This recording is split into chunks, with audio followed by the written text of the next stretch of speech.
নবীজি বললেন, জাহিলিয়াতের যুগ থেকে সুদ নামক এক ভয়াবহ মানুষের রক্তচোষা এক অর্থনৈতিক কার্যকলাপ এবং রীতিনীতি পরিচালিত হয়ে আসছে। সুদের মতো মানুষের, গরিবের রক্তচোষণকারী এই বর্বর রীতি একটি সভ্য সমাজে চলতে পারে না।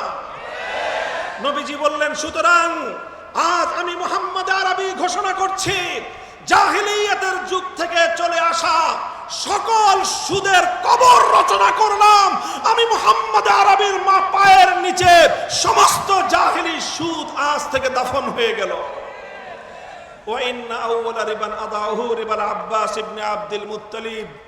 ইতিহাসের স্মরণীয় বাণী, নবীজি সর্বপ্রথম সেই সুদ মওকুফ করার কার্যক্রম অভিযান শুরু করলেন আরেকজনের ঘাড়ের উপর দিয়ে নয়, বরং নিজের ঘরের ভিতর থেকে।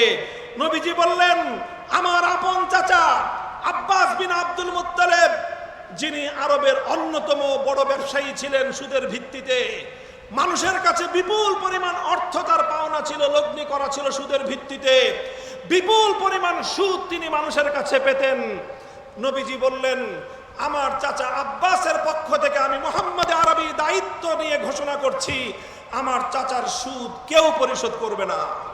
শুধুমাত্র আমার চাচাকে মূলধন ফেরত দেবে, আর 1 টাকাও সুদ কেউ আমার চাচাকে দেবে না।